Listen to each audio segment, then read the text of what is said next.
Assalamualaikum dan salam sejahtera bersama sekali lagi dalam You Wartawan anda juga wartawan. Pada hari ini kita akan menumpukan tumpuan tentang kita di Malaysia. Kadang-kadang kita take for granted ataupun mengambil mudah perkara-perkara yang melibatkan bencana, krisis dan sebagainya. Kita tahu di luar sana sebahagian dari penduduk kita di Lembah Kelang terpaksa menghadapi kesukaran untuk mendapatkan bekalan air bersih dan sebagainya kerana gangguan bekalan air.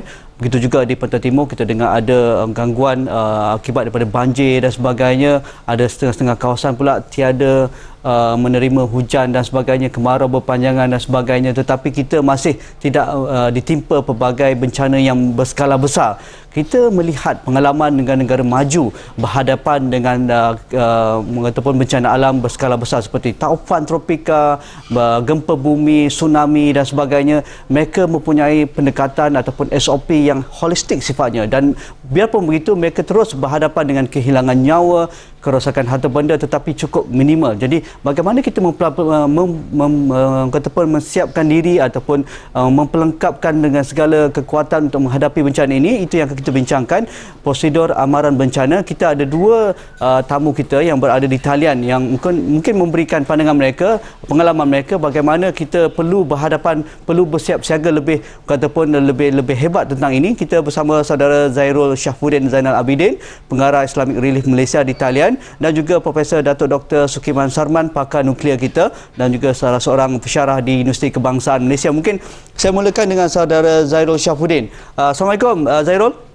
Assalamualaikum warahmatullahi. Okey, kita melihat isu-isu krisis walaupun berskala kecil di negara kita, banjir kilat ataupun kemarau sedikit dan juga krisis air dan sebagainya. Tetapi kadang-kadang kita melihat ada masalah dari sudut komunikasi, menyalahkan antara satu sama lain, dan akhirnya rakyat terus terbeban dengan krisis yang diterima biarpun berskala kecil. Tetapi mungkin saudara Zairul sudah berada di tempat-tempat ataupun disaster yang berskala besar, gempa bumi, tsunami, peperangan dan sebagainya. Mungkin kita sudah sampai masanya mempunyai satu pendekatan yang holistik sifatnya, SOP yang benar-benar mampu kita berada di hadapan dalam menghadapi krisis dan sebagainya. Okey, terima kasih. Saya bercakap bagi pihak Islamic Relief, ya. Kita sudah beroperasi alhamdulillah. Ya. Sejak 28 tahun yang lalu di lebih dari 40 buah negara. Kita tahu bahawa disaster ataupun malapetaka ni terbagi kepada dua, ikut kefahaman kita. Yang pertamanya ialah natural yang berlaku dengan kehendak Allah Taala, dan yang keduanya ialah man-made, man-made disaster seperti di Gaza, di Syria dan yang sewaktu dengannya. Dalam hal ini standard operating procedure ataupun tata cara pelaksanaan sesuatu perkara itu terhadap bantuan kemanusiaan adalah penting. Tetapi walau bagaimanapun dia kena diasaskan dengan sesuatu yang lebih asas lagi, ya. Ya, ini saya melihatlah apabila saya berada di Gaza, saya pergi ke Malaysia, di China, dan saya melihat sendiri, dan cara kita menguruskan kita punya bantuan ini untuk memastikan dia berkesan, ya, untuk memastikan dia efisien dan juga berkesan. Saya fikir yang pertama ialah kita kena lihat dari segi aspek pendidikan itu sendiri. Ya. Paling asas, ya. Paling asas ialah dari segi aspek pendidikan dan juga keyakinan. Kerana pendidikan ini yang pertama dia akan bawa kepada awareness. Ya. Daripada awareness tu akan timbulnya pula ilmu, ya. Dan kemudian daripada ilmu tu baru akan timbul rasa keyakinan. Jadi itu tiga aspek mungkin yang sub aspek daripada pendidikan tadi. Kerana daripada ilmu dan juga awareness tu akan timbul pula rasa kesedaran, akan timbul rasa insaf dan sebagainya, ya. Kemudian selepas daripada itu, dia tidak cukup di situ, dia akan masuk pula pada fasa yang kedua, aspek yang kedua, iaitu pelaksanaan dan juga amalan. Jadi apa yang dilihat kalau macam dalam konteks negara kita ataupun mungkin negara yang agak stabil, kita ni jarang diuji oleh Allah SWT. So we have been taking things for granted. Jadi apa yang perlu dilihat oleh masyarakat di luar sana ialah adakah kita bercakap menurut apa yang telah kita ajar ataupun apa yang telah kita laksanakan, sama ada di sekolah ataupun di kalangan orang dewasa dan sebagainya. Adakah maknanya apabila sudah berlaku kecemasan itu, isu mengambil berat ini, isu amanah kemudian dilaksanakan dengan baik, dengan cepat dan sebagainya, adakah dia dilaksanakan, diamalkan dengan seperti apa yang telah difahami. Jadi people are looking into action as well as adakah kita bercakap seperti mana yang telah kita syarahkan ataupun yang kita katakan. Of course yang ketiga, saya fikir aspek yang paling penting, yang penting juga ialah di dalam kita melaksanakan SOP ni, kita kena ada aspek ingat mengingati, watawasau bil haqqi watawasau bis sabr, dan juga memberikan feedback. Jadi dalam keadaan macam kita memberikan bantuan, contohnya apabila saya berada di Gaza baru-baru ini kan, kita melihat bagaimana satu masyarakat yang memang for the last 60 years ditimpa dengan very terrible punya man-made disaster di luar bayangan kita Tetapi bagaimana mereka ini boleh bangkit dalam keadaan yang sangat sabar, mereka mempunyai satu self dignity yang self esteem yang sangat tinggi, dan kemudian terus membina balik negara mereka dan sebagainya. Jadi aspek ingat mengingati dan juga memberi feedback itu merupakan satu lagi kekuatan untuk memastikan bahawa SOP ini terlaksana. Saya bagi contoh yang ringkas lagi di Aceh. Aceh ini, isu tsunami ini contohnya adalah sesuatu yang baru pada ketika ianya berlaku. Jadi maknanya orang yang terlibat itu, masyarakat yang terlibat tidak pasti. Bila keluar dari rumah, bila dengar gempa dan sebagainya, mereka nak lagi ke mana? Arah dalam ke laut konteks itu, Zairul, ada dua aspek. Misalnya apabila kita cerita tentang bencana, orang kata pun menyelamatkan diri dari sudut orang kata pun individu itu sendiri, dan juga bantuan yang orang kata pun disumbangkan yang dilakukan oleh pihak berkuasa. Jadi dua-dua perlu mainkan peranan. Jangan menyalahkan pihak berkuasa sedangkan kita sendiri tak equip ataupun tidak melengkapkan diri dengan knowledge ataupun ilmu tentang bagaimana kita berhadapan dengan bencana. Betul. Sebab itu saya sebut dari awal tadi, pendidikan itu sangat penting, because pendidikan itu akan create awareness, akan menambah ilmu kepada dua-dua pihak. Sebab mana kita ada orang yang membantu dan orang yang dibantu. Jadi seharusnya it has to be beneficiary centered. Dia kena berasaskan pada orang yang ingin dibantu. Saya sambung balik kepada contoh tentang Aceh tadi. Kalau kita pergi ke bumi Aceh sekarang ni, kita akan lihat bahawa sudah ada di situ gambar-gambar ombak. Dan juga apabila kita tengok di Chile pun sama juga. Negara yang pernah kena tsunami contohnya, mereka akan ada arrow-arrow yang diletakkan dan juga gambar ombak. Jadi sekiranya kepada penduduk kampung dan masyarakat itu sudah pun dimaklumkan, diberitahu, diperingatkan, sekiranya berlaku tanda-tanda sebegini, mereka akan terus keluar dari rumah dan mereka akan mengikut arrow itu menuju away daripada laut, bukannya arah ke laut. Jadi of course awareness dan pendidikan ini adalah daripada pihak yang berkuasa ataupun yang berwajib. Tapi dalam masa yang sama, makna ini kita panggil sebagai disaster risk reduction. Dia akan berjalan sekali. Betul. Dia maknanya pada semua pihak. Selepas itu kita perlu menyusul dengan ataupun latihan, drills, dan juga kita lihat bagaimana reliable-nya ataupun keberkesanan sistem komunikasi untuk menyampaikan maklumat. Kita nak tanya tentang itu bersama Zairul dan juga Prof. Datuk Dr. Sukiman Sarmani. Kita rehat sebentar, jumpa lagi selepas ini. Pada pandangan saya, ia bermula daripada disiplin dan didikan agama dari keluarga serta persekitaran seseorang individu tersebut berasal. Kalau dikatakan faktor miskin atau kaya seseorang itu menyebabkannya mencuri, itu saya tak setuju. Kerana dalam Islam mencuri itu adalah haram.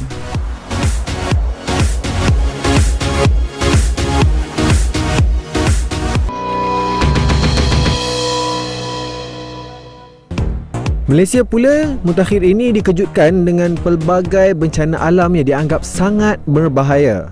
Ini memberi kejutan kepada warga negara dan mereka langsung tidak mempunyai pengalaman berhadapan dengan bencana tersebut. Mereka yang mencuri ini ialah individu yang suka mengambil kesempatan atas satu kejadian. Sebaiknya individu yang mencuri ini dihukum melalui parol di negara-negara yang mengalami perang, bencana dengan seperti volunteer. Manusia akan berubah jika diri sendiri merasai keperitan dan kesusahan itu.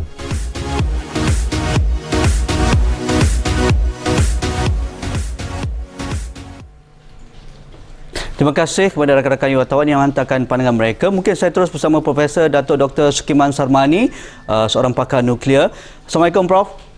Waalaikumsalam, Nazri. Prof, kalau kita lihat persiapan negara Jepun antara negara yang paling kehadapan dalam bersiap siaga dalam menghadapi bencana, ada SOP yang cukup orang kata pun tinggi, yang cukup orang kata pun lengkap dan sebagainya, menghadapi tsunami, menghadapi gempa bumi. Mereka juga terpaksa juga berhadapan dengan tsunami pada 2011 yang agak besar skalanya, dan biarpun mereka sudah bersiap siaga terutamanya di kawasan pantai dan sebagainya, isu berkenaan dengan kerosakan loji loji nuklear misalnya. Mereka mengagakkan badai tsunami hanya sekitar 25 meter ke bawah, tetapi badai pada 2011 benar-benar menguji mereka melebihi 30 meter dan mengakibatkan kerosakan yang agak besar di loji nuklear di Fukushima. Jadi menyebabkan kekalutan penyampaian maklumat, salah menyalah antara satu sama lain, sedangkan kita tahu disiplin dan juga SOP yang tinggi diberikan oleh pihak berkuasa Jepun. Ini menunjukkan bahawa akhirnya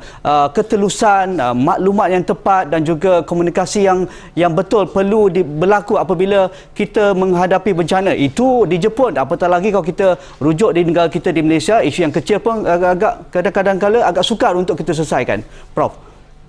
Jadi Saudara Nazri, di Jepun mereka memang sudah banyak kali mengalami bencana, terutamanya gempa bumi dan juga baru-baru ini tsunami. Dan mereka sudah ada tata cara dan SOP dan sebagainya, dan pihak-pihak berkuasa sudah, maknanya the system is in place, mana siaga dalam hal-hal tersebut. Tetapi kadang-kadang sistem yang mereka ada, SOP yang mereka ada tu, dia terpisah daripada antara agensi. Jadi itu yang menjadikan masalah, dan terlihat mereka melihat semua SOP ni dan supaya untuk di bawah dijadikan satu yang begitu bersepadu.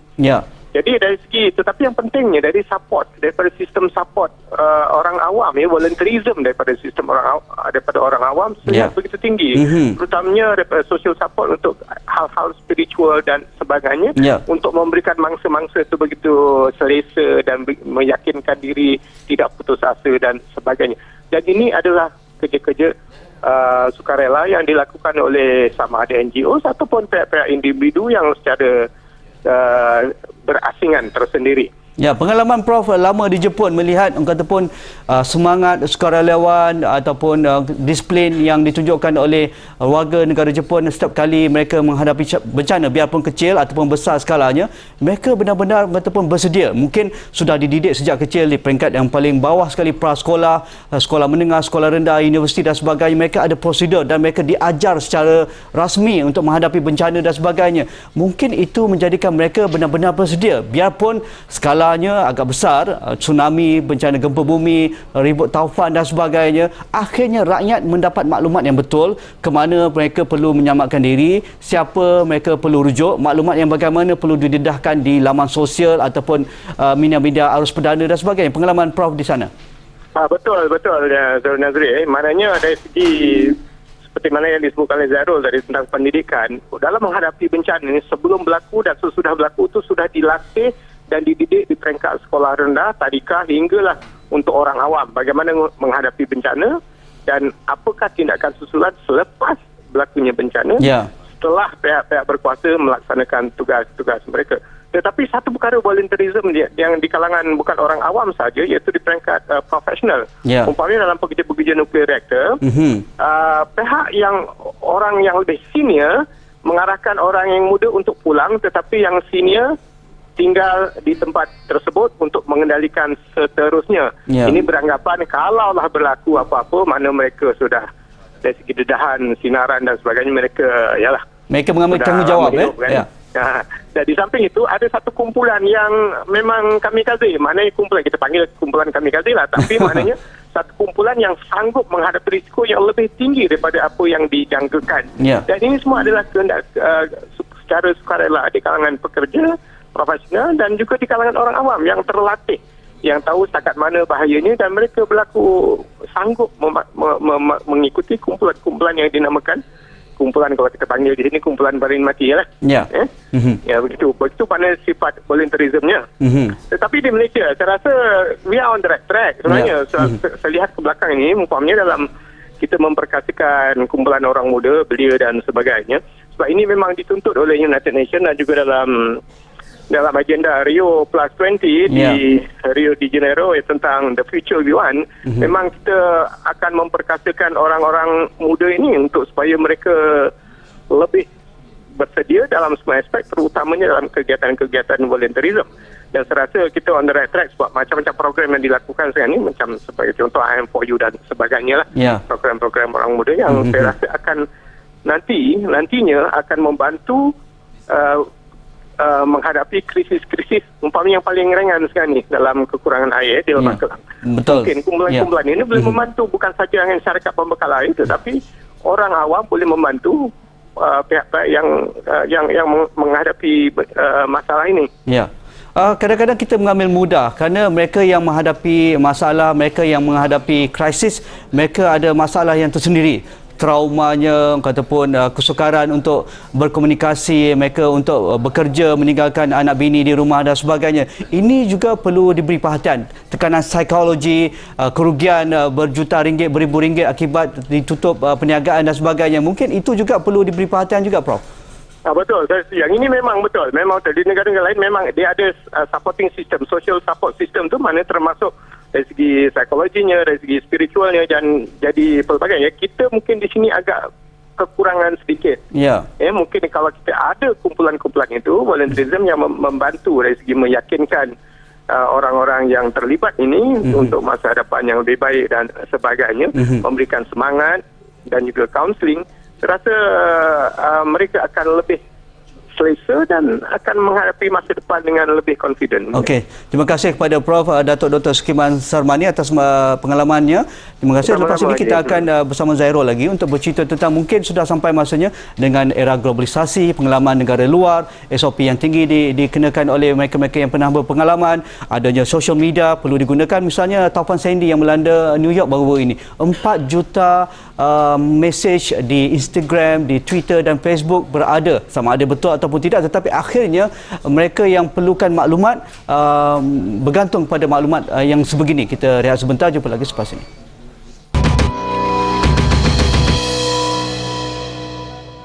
Terima kasih kerana anda terus bersama kami dalam You Wartawan. Amaran prosedur bencana, kita juga kadang-kadang perlukan maklumat. Maklumat adalah segala-galanya ketika menghadapi krisis ataupun bencana. Seperti mana yang berlaku di tsunami di Aceh misalnya. Semua bentuk komunikasi tergendala, ataupun cut off akibat daripada gempa bumi dan juga siaran pemancar televisyen, radio dan sebagainya musnah, dan maklumat agak terhad ketika itu, di mana kawasan-kawasan yang pedalaman agak sukar untuk mendapatkan bantuan skala bencana yang mereka hadapi dan sebagainya. Begitu juga di Jepun ketika tsunami melanda 2011, sebahagian daerah yang terputus hubungan terputus terus dengan segala bentuk maklumat dan juga perhubungan komunikasi. Dan akhirnya inilah yang perlu diberi perhatian, bagaimana plan A, plan B, plan C dan sebagainya untuk menyalurkan maklumat, akhirnya bantuan sampai kepada mereka yang terjejas. Mungkin Zairul, dalam hal ini kita bersiap siaga dalam segala bentuk bencana, terutamanya dalam aspek media massa, maklumat, komunikasi dan sebagainya. Peranan kita menyediakan backup ataupun bantuan sebelum ini. Okey, terima kasih. Kita sekarang ni dalam konteks Islamic Relief, baru-baru ni kita pun dijemput ke World Islamic Economic Forum yang pada awal Disember di Johor Bahru untuk menceritakan tentang kaedah terbaru sekarang ini di dalam menangani bencana. Iaitu kita kena bergerak kepada setakat relief, iaitu memberikan bantuan kepada kita panggil Disaster Risk Reduction, DRR.